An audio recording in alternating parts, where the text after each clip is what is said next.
Welcome everyone, and thank you for joining us today.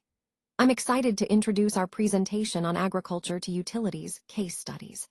Today, we'll explore sector-specific exposure to climate risks, including physical risks like sea level rise, temperature, and precipitation, as well as acute hazards such as floods, hurricanes, wildfires, and heat waves.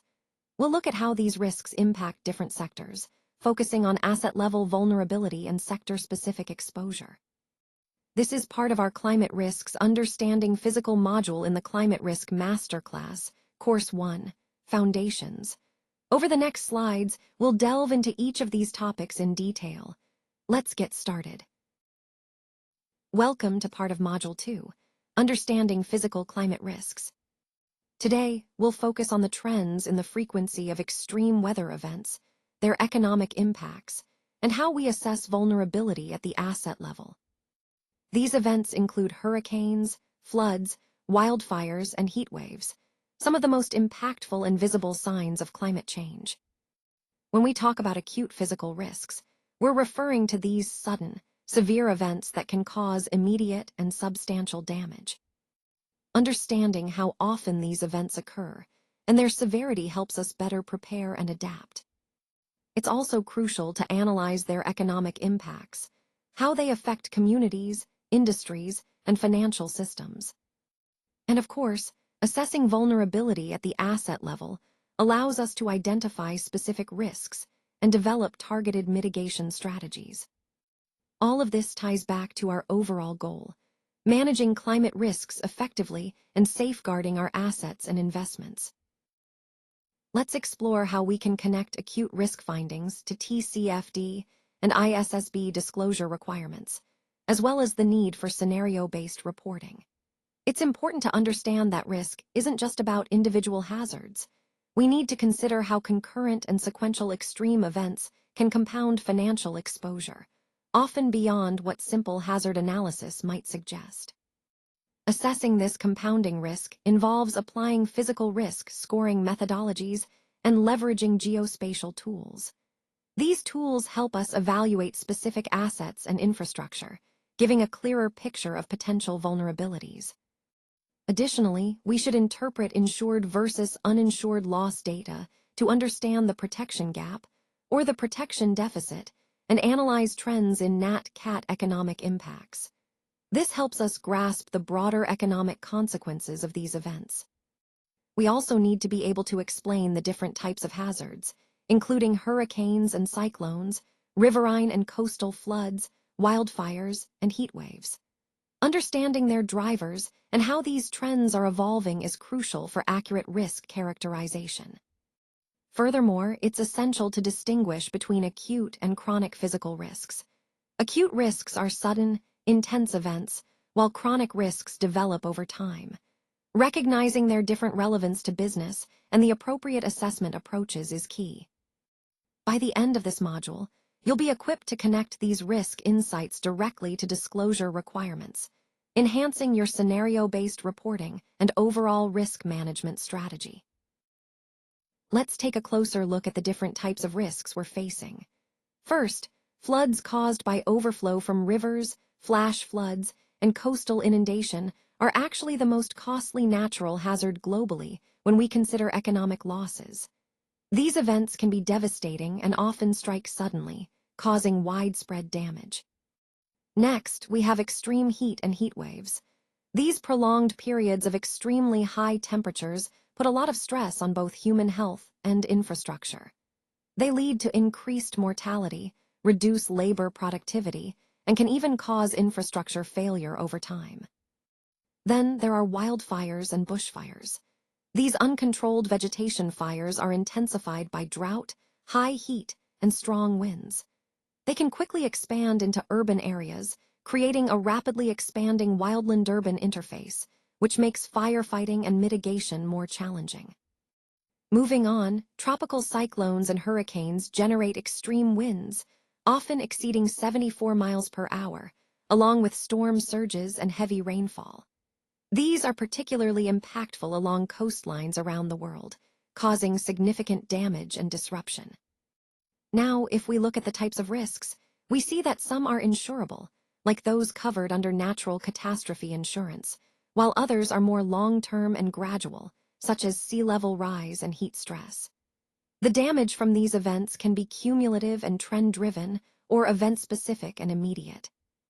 We categorize risks into two main types: chronic risks and acute risks. Chronic risks, like sea level rise, develop slowly over time and cause long-term shifts. Acute risks, on the other hand, are sudden events that happen quickly and cause immediate damage, such as a hurricane or wildfire. It's important to understand this distinction, because it influences how we prepare for and manage these risks. Acute physical risks are characterized by their sudden onset and tangible, immediate damage. They're event-driven. Conversely, chronic risks build up over time and require different strategies for adaptation and mitigation. So, in summary, acute risks are those sudden, discrete events that cause immediate physical damage, while chronic risks develop gradually and lead to long-term changes. Recognizing this difference helps us better plan, insure, and respond to the diverse impacts of climate and weather-related hazards. Let's take a closer look at the so-called protection deficit, which is the gap between total economic losses from climate-related disasters and the insured losses that cover them. Over the past decade, this gap has averaged around 60 to 70% of the total losses. In other words, most of these damages are not insured, which means the burden falls directly on governments, households, and businesses that don't have coverage. This creates significant strain on public resources and can have serious implications for sovereign balance sheets. Now, connecting this to broader trends, we see that with each decade, warming has contributed to more frequent and severe weather events. For example, global temperatures have increased by about 0.2 degrees C per decade, which correlates with more intense heat waves.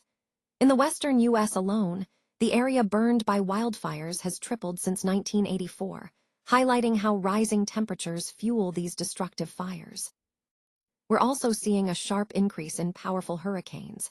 Category 4 and 5 storms have become 3 times more common since 1980, and overall, weather-related disasters have increased fivefold since the 1970s. These figures clearly demonstrate how the science is showing a consistent trend. As our climate warms, the frequency and severity of extreme weather events are intensifying.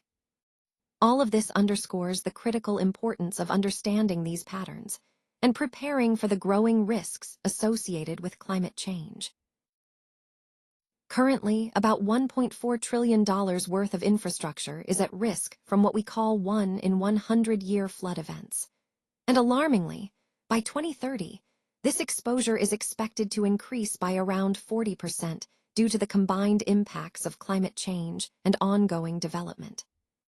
When we talk about asset stranding, we're referring to assets that become unusable or lose value because of these flood events. Flash flooding, in particular, disrupts crop cycles, destroys soil structure, and contaminates water supplies, posing a serious threat to food security worldwide. Urbanization plays a big role here, as increasing impervious surfaces, think concrete and asphalt, mean cities can experience 2 to 5 times more surface runoff than natural catchments. This significantly amplifies flood risk in urban areas. Looking ahead, the 1-in-100-year flood events we currently consider rare are projected to occur every 20 to 50 years by 2050 in many regions, especially under a 2 degrees C warming scenario, according to IPCC data. This means what used to be a rare event becomes more frequent and predictable, increasing overall risk. Flooding is a major driver of natural disasters, accounting for around 44% of all such events and about 31% of global economic losses, based on data from MDAT spanning over 4 decades. The most costly hazards tend to be riverine, flash, and coastal floods. In the United States alone, the top 10 costliest hurricanes all happened after 1992, with insured losses from major storms like Katrina, Harvey, and Ian exceeding $200 billion combined. This highlights the enormous economic impact these events can have. Sea level rise is another critical factor. For example, A half-meter rise in sea level can triple the area affected by storm surges during major storms, greatly increasing flooding risk in coastal communities. Storm surge risk is further exacerbated by slower-moving storms, such as Harvey in 2017 and Florence in 2018, which dump extreme amounts of rainfall over inland areas, creating new and complex risk dynamics. Additionally, we're seeing a poleward shift in storm tracks, meaning these storms can now reach higher latitude coastal cities that were previously outside cyclone belts, expanding hazard exposure even further. And finally, the frequency of rapid intensification events, where wind speeds increase by more than 35 miles per hour within 24 hours, has risen by about 25% since 1980. Warmer sea surface temperatures are fueling this trend, making storms more unpredictable and potentially more destructive. All these factors, more frequent, intense, and shifting storm patterns, highlight the critical need for us to understand and prepare for the increasing risks posed by hurricanes, cyclones, and floods in our changing climate. Let's talk about the human physiological limit when it comes to heat. The wet bulb temperature, which combines temperature and humidity, is around 35 degrees C. Surpassing this threshold means humans can't survive more than about 6 hours. Interestingly, parts of South Asia and the Gulf are already experiencing these episodic breaches, which is quite alarming. Now, when temperatures exceed this limit, it doesn't just feel uncomfortable, it's actually damaging infrastructure. For example, rail tracks can buckle above 40 degrees C, road surfaces deform, and data centers require expensive cooling systems to operate. Plus, our power grids face crises during peak demand periods because of increased cooling needs. Urban areas are also a big part of the problem. Cities tend to be 1 to 3 degrees Celsius warmer than surrounding rural areas, mainly due to the urban heat island effect. This makes heat waves deadlier, increasing mortality rates and causing spikes in energy demand. It's a compounding issue. Speaking of heat, it also affects labor productivity significantly. When wet bulb temperatures go above 28 degrees C, outdoor workers see their productivity drop by anywhere from 25% to 75%. By 2050, it's estimated that around 2.2 billion workers could be working under dangerously hot conditions, which has huge implications for economies and livelihoods. Let's not forget that heat is currently the leading weather-related cause of death worldwide. The devastating 2003 European heatwave killed over 70,000 people, and more recently, in 2022, Europe recorded about 61,000 heat-related deaths. It's a stark reminder of how deadly extreme heat can be. Moving to the insurance industry, we see that some major insurers, like Allstate and State Farm, have started withdrawing coverage for wildfires in California. This leaves gaps in protection, increasing systemic risks for homeowners and communities. Wildfires also have far-reaching effects on air quality. Smoke can travel thousands of miles, creating health hazards far from fire zones and raising liability issues for employers and property owners elsewhere. Looking at the bigger picture, the 2019-2020 Australian bushfires burned around 18.6 million hectares and cost over $103 billion. In California, a record 4.2 million acres burned in just one season in 2020. These events are setting benchmarks for the increasing severity of wildfires. And the wildland-urban interface, or WUI, where buildings meet wildlands, is the fastest-growing land use in the U.S. Currently, around 47 million homes are at risk, which highlights how urban expansion into fire-prone areas is intensifying the problem. Finally, the frequency of extreme fire weather days has increased by about 27% globally since 1979. This rising fire weather index signals a future where wildfires and heat waves will continue to reshape risk models and how companies strategize for resilience. All these points underscore that extreme heat and wildfires are not isolated issues. They're interconnected hazards that demand our attention and proactive planning. Now, let's take a closer look at the key data providers involved in our physical risk assessment. We rely on sources like 427, which is now part of Moody's, Jupiter Intelligence, Swiss Re CatNet, RMS, Air Worldwide, Verisk, XDI, and Trucost Physical Risk. These providers supply crucial data that forms the foundation of our analysis. The process we follow is structured into several steps, starting with hazard identification. At this stage, we determine the relevant hazards for each asset, such as floods, fires, or heat waves, based on its location and the climate scenarios we are considering, like SSP or RCP pathways. We also decide on the assessment time horizons, typically 2030 or 2050, so we can plan for future risks. Next is exposure mapping, where we geocode asset locations using latitude and longitude. This allows us to overlay climate hazard layers precisely on the asset's positions, helping us understand the specific risks they face. We then calculate hazard metrics such as flood depth, fire probability, or heat index, which are essential for evaluating potential damage. Moving into vulnerability scoring, we assess the asset-specific fragility curves. Think of these as detailed profiles that show how different building materials and construction types respond to various hazards. We also consider infrastructure redundancy and adaptive capacity, which influence how well an asset can withstand or recover from damage. Finally, in the impact phase, we combine these elements to estimate financial impacts. This involves calculating the replacement cost and revenue loss, translating hazard scores into concrete damage estimates. We also weigh scenarios based on their probability, giving us a comprehensive view of potential financial exposure. All these steps, hazard identification, exposure mapping, vulnerability scoring, and impact calculation, work together to turn complex hazard data into actionable financial insights at the individual asset level. This framework is vital for understanding and managing climate risks in a structured, data-driven way. Let's take a closer look at some of the long-term shifts in climate patterns that we need to be aware of. These changes, such as sea level rise, persistent warming, changing precipitation patterns, ecosystem stress, and supply chain disruptions, tend to develop gradually over decades. They are what we call chronic physical risks because their effects are ongoing and often cumulative. Sea level rise, for example, slowly increases the risk of flooding in coastal areas, impacting communities and infrastructure. Persistent warming affects temperatures over the long term, influencing everything from agriculture to health. Changes in precipitation can lead to droughts or floods, which in turn affect ecosystems and water availability.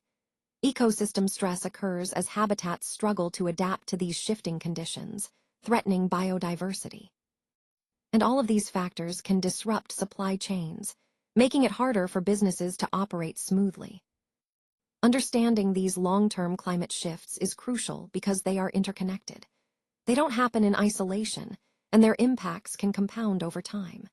Recognizing these risks helps us prepare and build resilience, ensuring we can adapt to the evolving climate landscape. This is a key part of understanding physical climate risks and how they affect our environment and economy over the decades to come. Let's start by looking at some of the critical infrastructure at risk from sea level rise. Coastal power plants, desalination facilities, and submarine cables are all vulnerable to inundation, which can disrupt essential services. Utilities and energy sectors face not only physical damage from beach erosion and coastal flooding, but also existential threats, especially for small island states that rely heavily on these assets. In the tourism and hospitality industry, about 30% of global trade ports are at high risk. Disruptions here can cascade through supply chains, impacting economies worldwide. When ports are compromised, the ripple effects extend far beyond the immediate area.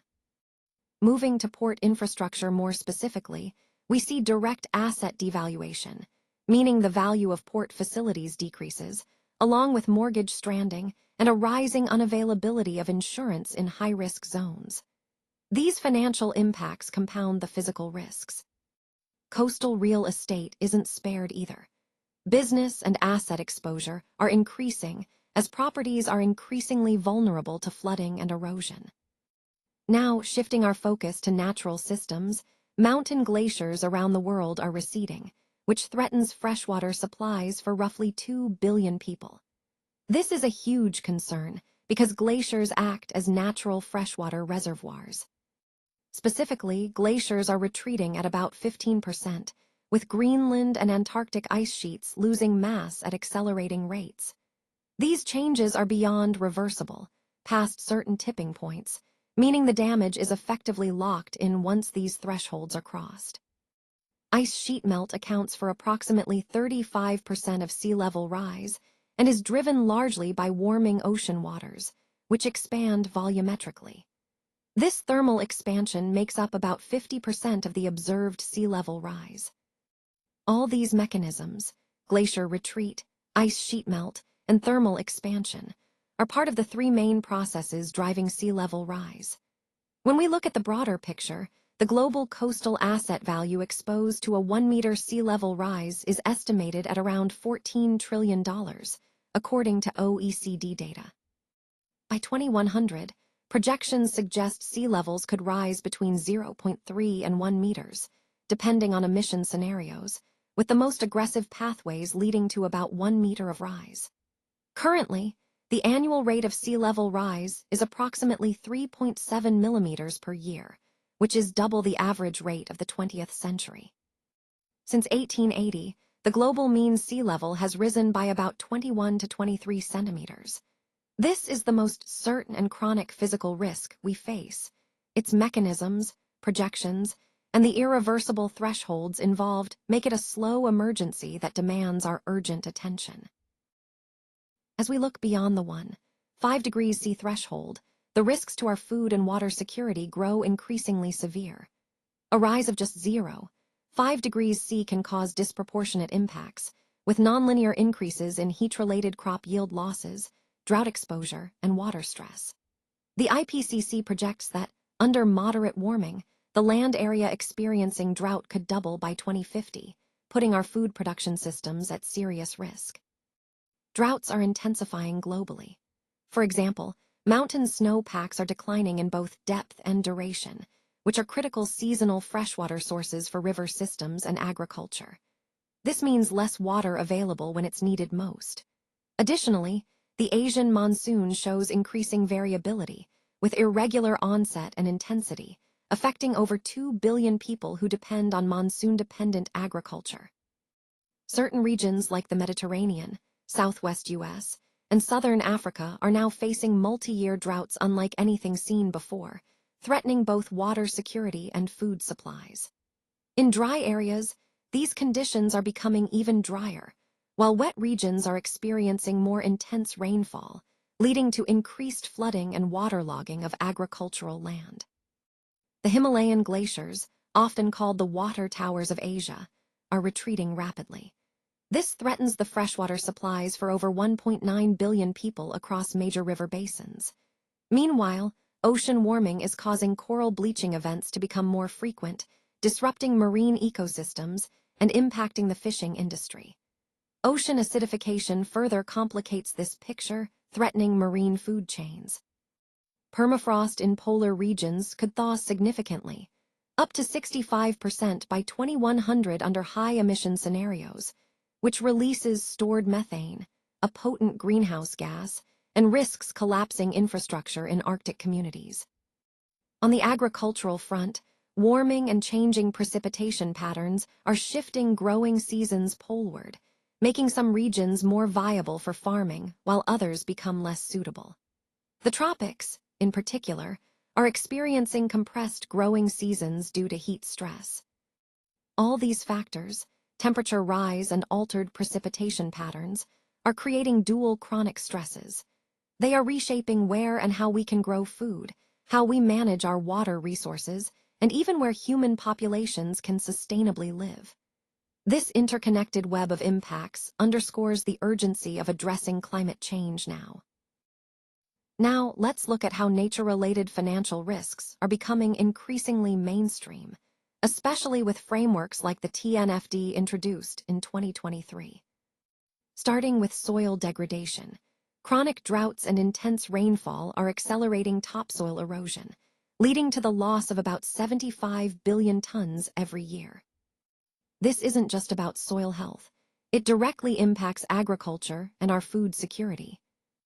In freshwater ecosystems, we're seeing fish stocks in river systems decline, which threatens food security for over 600 million people.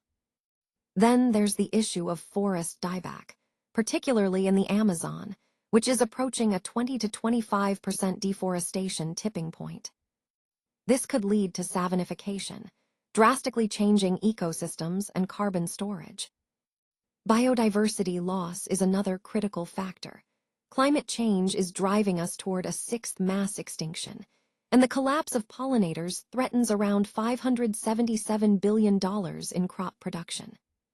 Coral reefs tell a similar story. Since 1998, about 50% of the world's reefs have been severely bleached, putting roughly $375 billion annually at risk in fisheries and tourism. Moving to ecosystem degradation, we need approximately $8.5 trillion in global infrastructure spending by 2030, and it must be climate resilient from the start. Water utilities are under pressure too. Aging pipes and treatment systems are stressed by extreme weather patterns like droughts and heavy rainfall.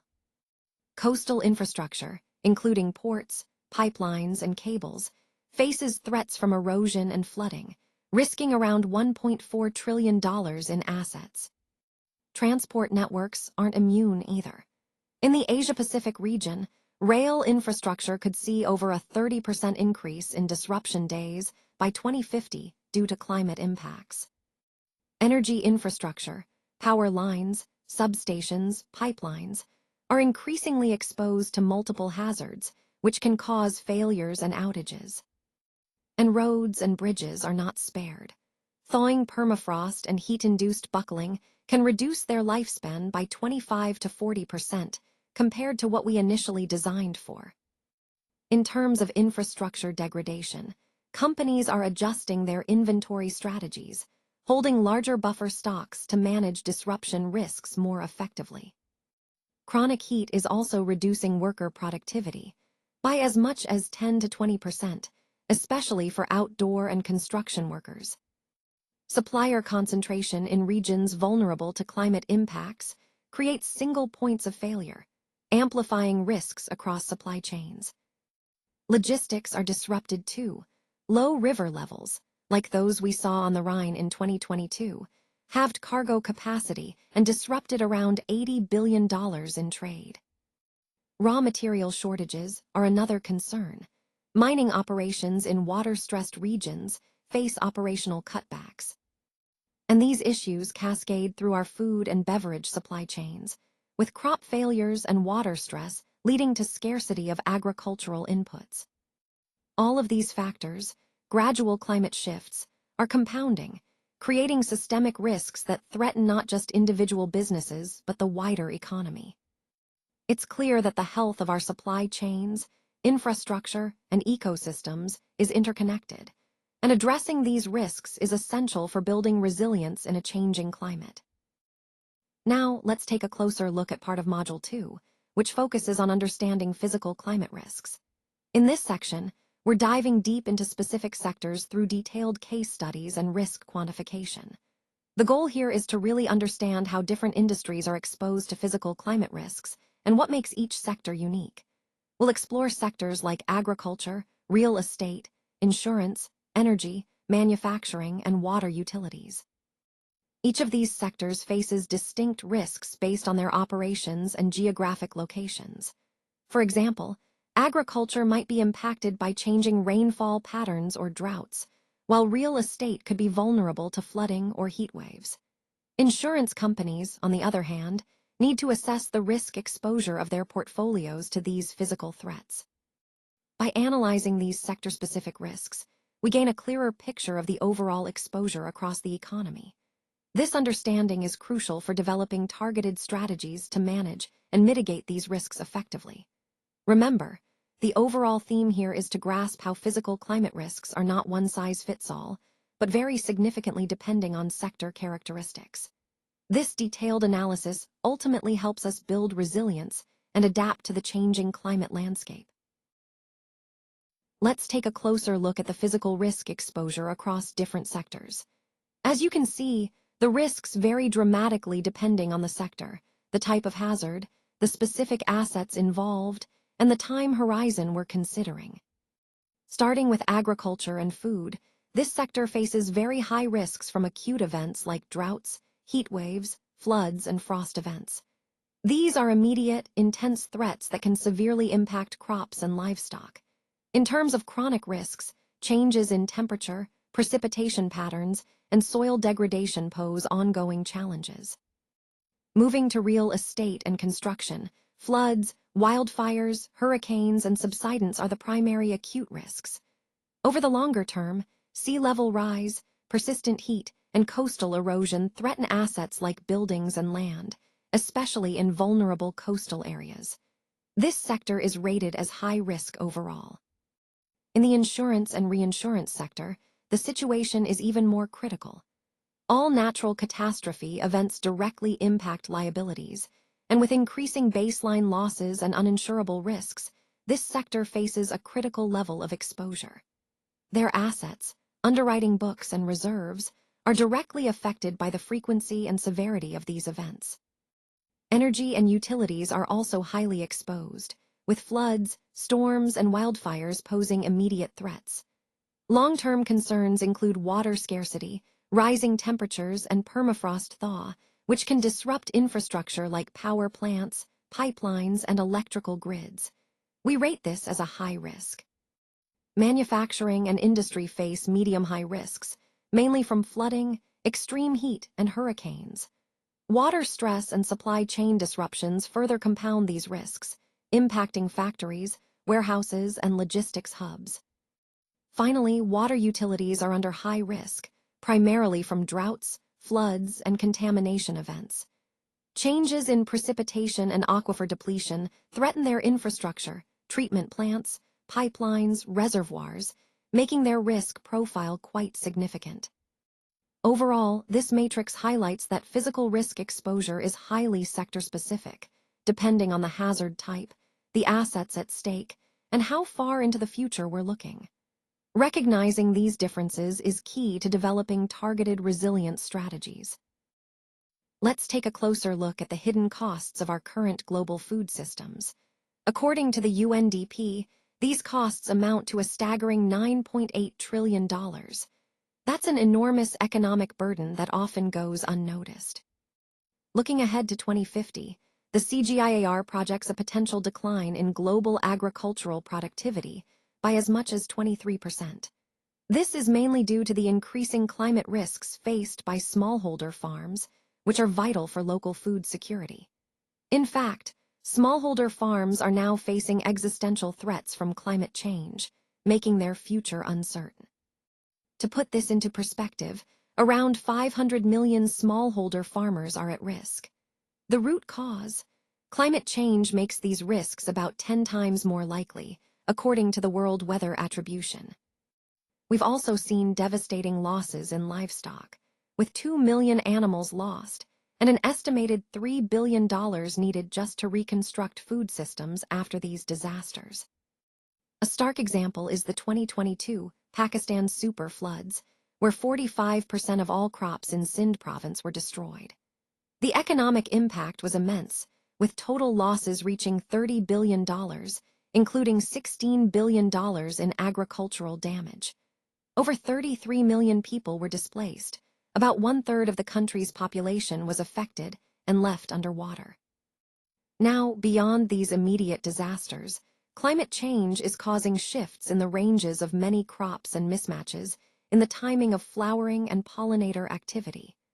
This risks the collapse of crops worth $577 billion that depend on pollination. Pollinator loss itself is a serious concern. Higher temperatures reduce milk yields by 15 to 20%, lower conception rates, and increase mortality in both dairy and beef herds. This illustrates how livestock are also vulnerable to heat stress. Extreme rainfall events cause erosion, salinization, and waterlogging, which progressively degrade the quality of cultivable land. Soil degradation is a long-term threat that hampers productivity. Water stress is another critical issue. Agriculture uses about 70% of the world's freshwater, and increasing droughts alongside groundwater depletion threaten irrigation systems everywhere. Finally, the IPCC projects that, with warming, yields of key staple crops like wheat, maize, and rice could decline by 2 to 6% per decade. If global temperatures surpass 2 degrees C, these losses are expected to accelerate even further. All these factors highlight that agriculture and food systems are some of the most immediately exposed sectors to physical climate risks, and they're crucial for feeding our growing population of 8 billion people in a changing climate. On this slide, we see how D&O exposure from climate disclosure is becoming a critical issue, with litigation against insurers for inadequate coverage gaining momentum. This is enabled by attribution science, which now allows for more direct claims related to climate events. As we look at liability risks emerging globally, reinsurance rates increased by 30 to 40% in 2023, driven by record natural catastrophe losses. This surge in reinsurance costs is cascading down to primary markets, making coverage more expensive and harder to obtain. Swiss Re estimates that about 6% of global exposure is already uninsurable. Looking ahead to 2040, up to a quarter of U.S. coastal properties could face uninsurability due to increasing climate risks and declining insurer appetite. This leads to systemic uninsurability, as climate events increasingly cause simultaneous losses across multiple lines: property, business interruption, liability, agriculture, making comprehensive coverage even more challenging. A key issue here is that traditional loss models, which are built on 30-year datasets, are no longer valid because climate patterns are non-stationary. This invalidates many actuarial assumptions and highlights the need for new modeling approaches. In terms of underwriting, the industry is seeing riskier portfolios. Climate-exposed REITs, for example, are facing 15 to 20% higher costs of capital compared to lower-risk counterparts, as investors incorporate physical risk into their valuations. Repricing is also happening at the building level. Buildings with low energy ratings are increasingly at risk of obsolescence due to tightening standards and incentives for green mortgages, which can affect their market value and insurability. Looking at mortgage risk, about 15 to 20% of U.S. mortgages might become stranded in high-risk zones by 2050. This is happening as insurers exit certain markets and property values decline, creating significant financial strain. Premiums for U.S. homeowners have already risen by 21% in 2023. In states like Florida, Louisiana, and California, some policies are simply unavailable at any price due to heightened climate risks. Asset devaluation is also evident, with Florida coastal properties already experiencing 5 to 10% discounts related to climate factors. Properties at high flood risk tend to sell for about 7% less on average. Finally, these physical risks are most immediately felt in the real estate and insurance sectors, where market repricing is already visible. The combined exposure from these sectors underscores the urgency of understanding and managing climate-related financial risks. Let's start by looking at the financial needs for water infrastructure. The OECD estimates that by 2030, we will need about $6.7 trillion to properly invest in water systems worldwide to meet increasing demand. This highlights the massive scale of the challenge we're facing. Turning to a stark example, in 2018, Cape Town experienced what became known as Day Zero, when reservoirs nearly ran out completely. This served as a wake-up call for municipal water crises globally. It's a clear illustration of how vulnerable our urban water supplies are when stressed. Water quality issues are also worsening. Algal blooms, rising saltwater intrusion, and contamination events are all on the rise, further threatening access to safe drinking water. At the same time, extreme weather events, like flooding and droughts, are damaging infrastructure, accelerating pipe deterioration and increasing repair costs. There's also a significant demand-supply mismatch. Groundwater depletion is accelerating, with 21 of the world's 37 major aquifers showing declining levels. This underscores the urgency of managing our water sources sustainably. Now, let's consider water utilities. Just-in-time supply models, which rely on rapid response and minimal storage, actually increase climate vulnerability. A failure at a single site can cascade into global disruptions. For example, the 2011 floods in Thailand disrupted global hard disk drive production for over a year, showing how interconnected our supply chains are. Industries that rely heavily on water, like semiconductors, textiles, and beverages, are increasingly at risk, especially in regions facing water stress. Extreme heat also impacts productivity, reducing worker output by 10 to 30% in facilities that lack cooling, and outdoor worksites become even more challenging. Flood risk isn't just about homes. Nearly half of the world's manufacturing assets are located in high flood-risk river basins, posing a serious threat to industrial operations. Moving to the energy sector, we see similar vulnerabilities. For instance, in 2022, EDF had to cut French nuclear output by half during a severe drought, costing around 29 billion euros in lost generation. Offshore wind and solar assets are also more prone to storm damage and heat waves, which can increase maintenance costs and downtime. Grid infrastructure in areas prone to wildfires faces destruction risk, and undergrounding, though more resilient, is costly due to regulatory requirements. Hydropower, which many regions depend on, is becoming more variable. A drought in Europe in 2022 reduced hydro output by 20%. Similarly, thermoelectric plants, responsible for about 60% of global capacity, rely heavily on water cooling, so drought conditions or low river levels can force shutdowns.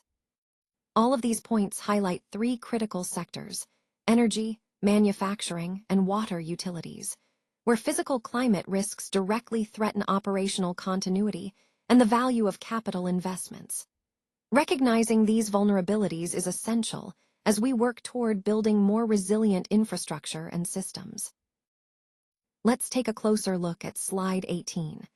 High physical risk regions are facing a dual challenge: not only climate damage, but also rapid policy responses aimed at transition. Understanding how these risks compound is crucial for developing effective strategies and capital planning through to 2050. It's important to recognize that physical and transition risks don't operate in isolation. They interact and can amplify each other. We now have access to geospatial physical risk scoring tools from providers like Jupyter, Moody's, and XDI. Additionally, frameworks such as ISSB S2 and TCFD require asset-level vulnerability assessments for material disclosures, meaning detailed data is increasingly available. When we look at specific sectors, agriculture, real estate, insurance, and water utilities face immediate first-order physical risks. But all sectors are also exposed to second-order risks through their supply chains, infrastructure, and ecosystems, so the impacts are far-reaching. Certain physical risks, like sea level rise, glacial retreat, and ecosystem tipping points, are largely locked in and tend to behave in nonlinear ways. This means that long-lived assets need to account for chronic risks that will persist over their full lifespans. An especially concerning point is that 60 to 70% of natural catastrophe economic losses are uninsured.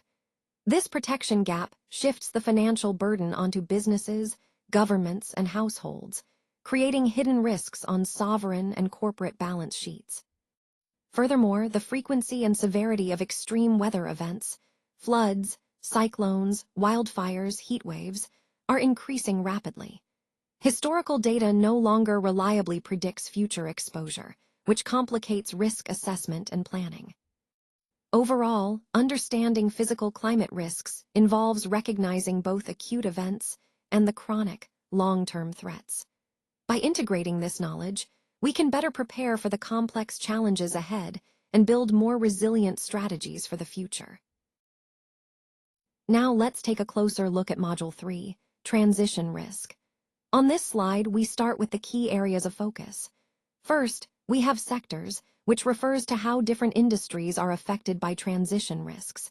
Next, we look at chronic risks, which develop gradually over time, and acute risks, which are sudden and severe. We then identify two main categories of transition risks: reputational and legal risks, which can impact a company's standing and lead to legal challenges. Moving on, we see technology and market disruption risks. These are about how rapid technological changes and market shifts can threaten existing business models. Following that, policy and regulatory transition risks highlight how evolving policies can create new compliance challenges or opportunities. Understanding these transition risks is crucial because they are interconnected with the broader theme of how the financial landscape is shifting due to climate change. Next, we preview what's coming up, including detailed insights into U.S. property-level flood and fire risk, along with resources like the First Street Foundation's annual Insured Loss Reports, Swiss Re Sigma's natural catastrophe data, and Munich Re's Nat Cat service, which provides a scientific basis for physical risks. Finally, we see references to the IPCC AR6 WG1 report, which offers valuable reading and resources. This slide sets the foundation for understanding how transition risks are integral to managing climate-related financial risks, and it prepares us for the practical assessments and discussions ahead. We've now reached the final slide of this module. I hope you found it insightful. Let's quickly review what we've covered in this section on understanding physical climate risks. First, we explored acute risks like hurricanes, floods, wildfires, and heat waves, and how to assess asset-level vulnerability. Recognizing these immediate threats is crucial for developing effective resilience strategies. Next, we looked at chronic risks such as sea level rise, temperature shifts, changes in precipitation, and ecosystem stress. These are long-term challenges that can reshape industries and communities over time. Finally, we delved into sector-specific exposure, examining 6 key sectors through detailed case studies and financial metrics. This deep dive helps us understand how different industries face unique risks and opportunities in the climate landscape. Overall, understanding these physical risks is foundational to managing climate-related financial impacts and aligning business strategies with a sustainable future. Thank you for your engagement throughout this module.